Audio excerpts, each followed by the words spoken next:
In this video, I am going to be going over a PowerShell script that can be used to track documents. So, just in order to give you a quick overview of what this script is and what it can do, I'm just going to go ahead and give you a working demonstration of what it is and what it does. So in order to do that, I'm just going to run the script. And we should have a little Windows form pop up here. This little Windows form is it's just a Windows form, but once it's open, you go ahead and you select the file that you want to be able to track. So for this one, we're going to use this one, and right up here you see it gives you the file and the location of it and the unique identifier assigned to it. So we'll just go ahead and assign a unique identifier to all the files in this folder. So that way they all have one, and I can demonstrate how the tracking works. So let's go ahead and do that real quick. Okay, once I've done that, I will go ahead and click the index button, and this indexes these files and it ports them out to a HTML page. So in order to do that, you select the folder that you want to be able to index. Mine is test for vid. That's obviously a test folder I made for this video. So I port that out. I go right back here. There should be a file called index. There is. And I'm going to open it with Firefox.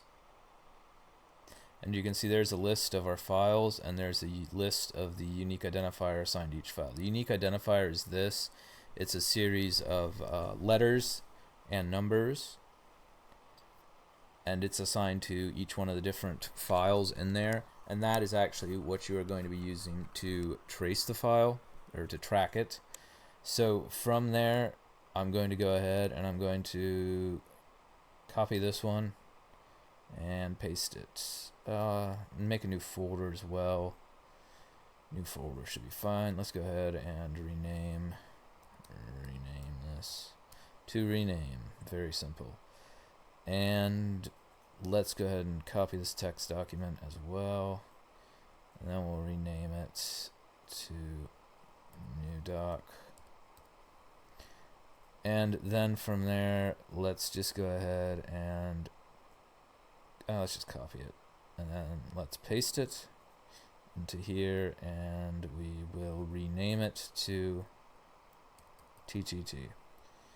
Okay, so now that we've done some moving around and we've transferred some files around, we've renamed them and we've copied them, I'm going to go ahead and show you what you do now. Is you click the index again, I will select the same folder, click OK, and then from there you can just go ahead and refresh this. Now this isn't actually hosted on a server, as you can see. This is just a file on the being run in the browser, so this is just a standard HTML page. This isn't PHP or any backend or anything like that. So from here, I'm going to go ahead and click copy, Control F, and you can see that this has the same unique identifier as the original. So that means that you can trace it, whether it's copied, whether it's renamed.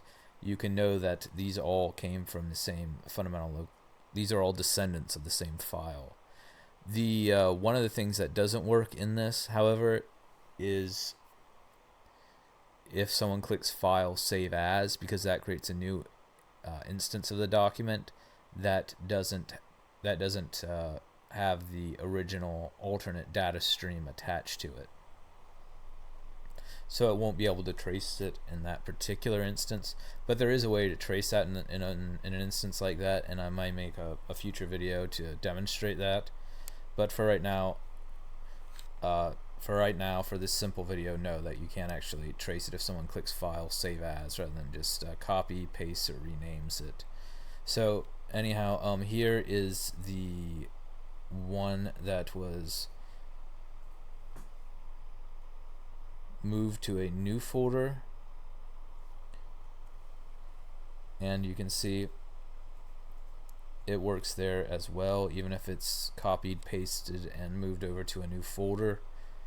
So anyhow, just to show you a little bit of the code and how it works, just give you a brief overview.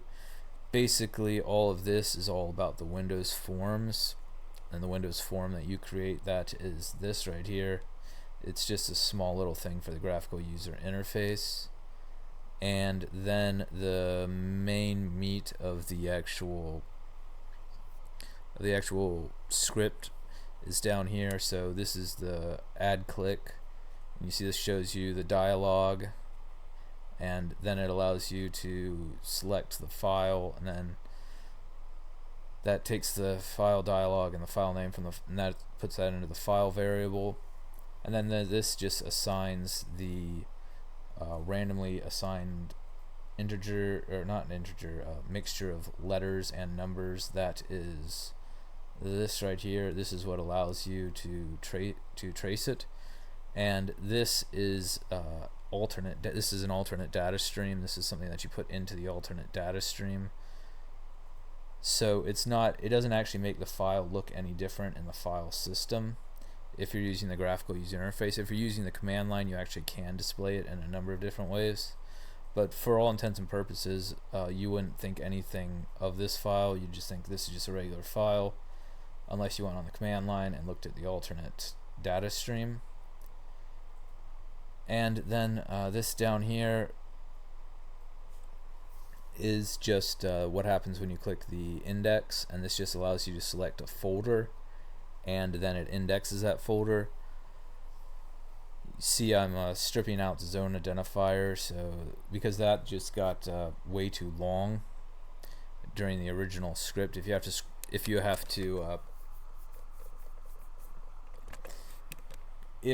to like index an entire drive or a really large folder, you're going to encounter files with zone identifier. So I just kind of went ahead and stripped that out. And there's some other things in here, and this is what you actually need to change if you want to run it on your computer. You have to switch this over to a location on your computer to have the index ported out to there. So I hope that gives you a fairly good explanation of what this is and what it does, and I may make another video on tracking documents in a Windows system at another future date. But for right now, I just wanted to give a brief overview of the script and what it does and what it can do. And the GitHub location of this should be included in the description. Okay, thank you. Goodbye.